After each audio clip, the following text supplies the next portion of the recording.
Vlog 305, heading south on PCH in a brand new 2016 Jeep Wrangler Rubicon. Now, I'm going to go into this car a little bit more tomorrow. Not going to say too much about it today because today I'm focusing on heading south into Torrance, going to the Honda, I'm not even sure what they call it. It's kind of the top secret Honda facility, R&D facility, where they have their Honda museum. Not too many people get to go into this facility, so we're going to go down, kind of poke around, check it out. Might be a few surprises, all surrounding Honda, so it doesn't really make sense to talk about a Jeep when you're doing the Honda thing. But I am driving the Jeep right now. It feels great. It feels awesome. Haven't driven a Jeep in a while. We'll get into this in depth tomorrow, but for today, it's Honda.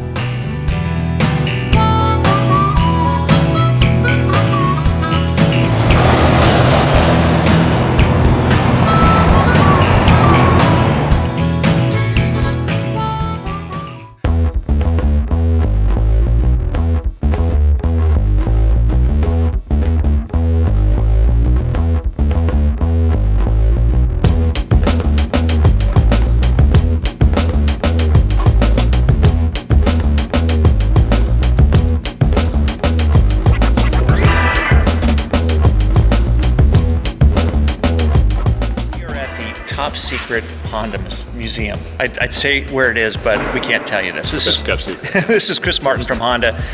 Chris has always been very gracious and hooking us up with cars sometimes and allowing us to be able to come down to this museum and check things out. So give me kind of a gist as to what this is here. So this is really a private collection. It's not open to the public. The idea is that we wanted to put together a place where we could gather a lot of the significant products that we sold in the United States. This is American Honda's museum. This has really American stuff. So some people sometimes say, well, you're missing this, you're missing that. And we are. It's a collection in the works. How many cars are in here?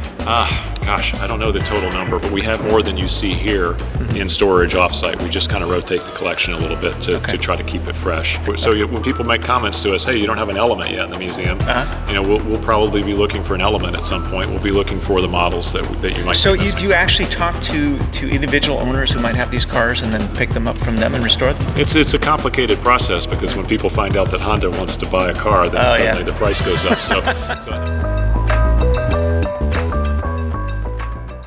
It's a great job. All these cars and all this history and constant activity. People appreciate these cars. I hear stories from owners.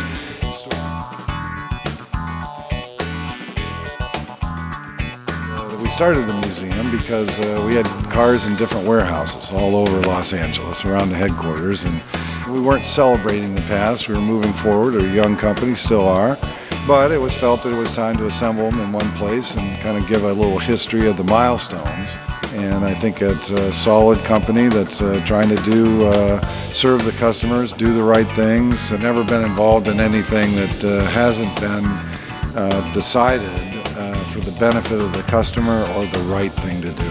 I think you have to look beyond today's dollars and look at the future and look at the brand reputation and integrity and act accordingly. And I think that in the long run, I guess as they say, the money will follow. And we've been very fortunate. American Honda started selling motorcycles on Pico Boulevard in our headquarters there in 1959. So Mr. Kawashima started sales in the U.S. Selling motorcycles, mostly small scooters. At that point in time, the motorcycle market was more of an enthusiast market. Sales were a little slow because nobody really understood these scooters and that they were for recreational use by the general consumers. So he decided that he needed to communicate that in his advertising and put together a fairly famous ad for the time, maybe one of the first lifestyle ads. You meet the nicest people on a Honda. And he showed regular people on scooters and college campuses and in yachting and so on and so forth, ran it on the Academy Awards and kind of developed the market for recreational motorcycling and got our footing in the U.S. in about it was 1961, 62. After the success in motorcycle, cars were being developed for the Japan market, but then started to look towards the U.S. market and developing cars. So in 1970, we started selling an N600. air-cooled engine, fairly small car, kind of from that motorcycle background. But it found favor in Hawaii, where the fuel was expensive and the distances weren't great in driving it, and small cars fit into that environment. So we started setting up a dealer network, early 70s. Then along 1973, the Civic came out. And the Civic was a larger vehicle, more powerful, a little better packaging, a little more acceptable to the U.S. Roads and environment and so forth.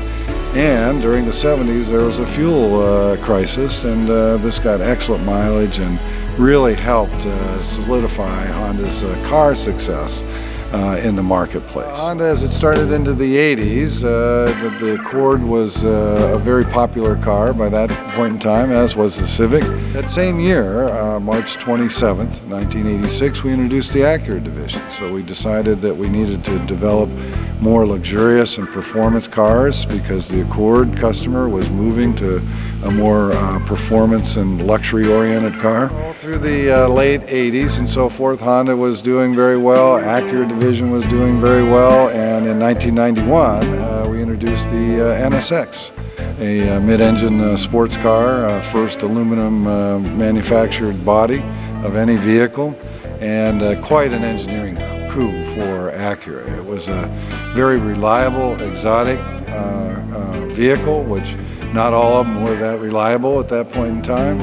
The NSX really did well and was well received by the motoring world. So into the 2000s, we introduced the first hybrid in the U.S., the Insight. It was before the Prius was introduced in the U.S. It had been introduced in Japan, but we introduced the highest fuel economy car. Also, during that year, we introduced the S2000.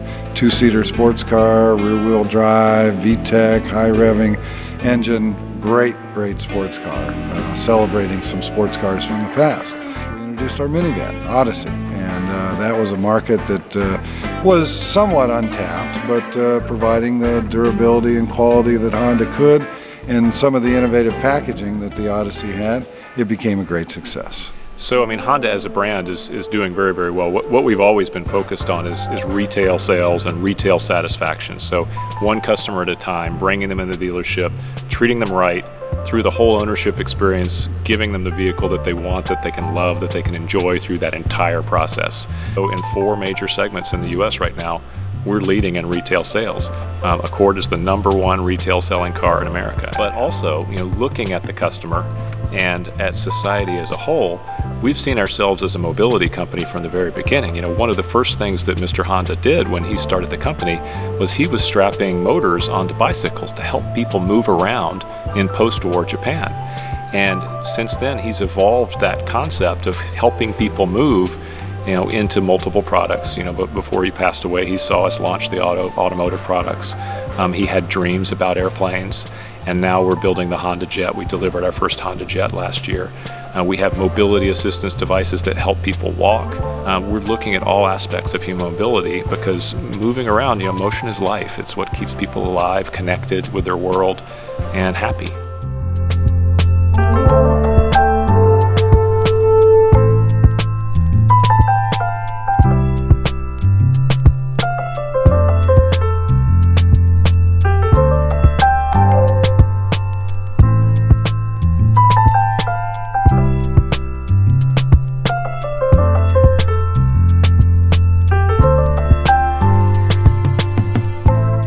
So as part of this mobility development, we've been experimenting with robots for years.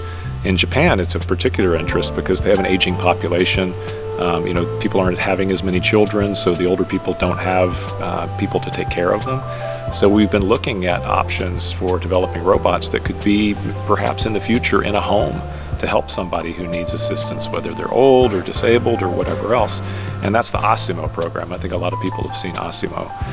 And it's a robot it's small in stature, very friendly, just to try to tell a story about robots not as science fiction dangerous beings, but as things that can actually help us live better lives.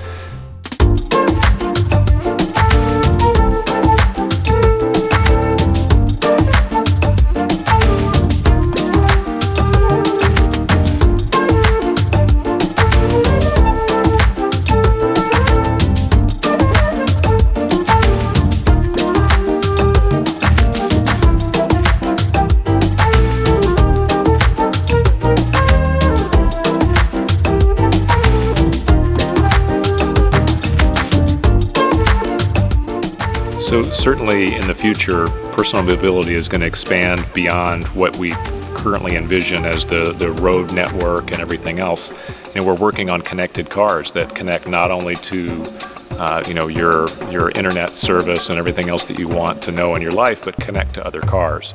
Every road user in the future will somehow be connected. We're working on automated vehicle technology, but also with an eye towards retaining that fun to drive factor that Honda has always been known for. So moving 50, 100 years in the future, your guess is probably is as good as mine. It's going to include a lot of connection between the cars, all of the road users, the infrastructure, but it's also going to include a lot of different alternative fuel options as well. We're working on fuel cell. That's one of our primary developments we've been a leader in for many years. We have a new Clarity fuel cell vehicle going on sale later this summer. We also are working on electrified vehicle technology, including plug-in hybrids, regular electric vehicles. Who knows what the next real future development will be, but Honda is committed to being on the cutting edge of that. All right, so that's Honda's R&D design facility. This is where all the cool Honda stuff happens. Not allowed in there. And that is the Acura design. What a very cool museum. We're going to be going back there and shooting some more of those cars a little more in detail next time. But that was really spectacular. Big thanks, you guys. Had a lot of fun, and big thanks for lunch too. We didn't vlog the lunch because we were just basically chowing and talking the whole time. I learned a lot of things about Honda that I didn't know. Considered myself somewhat of a Honda expert. Didn't really know a lot of that stuff. But Dave is certainly a wealth of knowledge. Had a blast. Big time. Thanks, guys.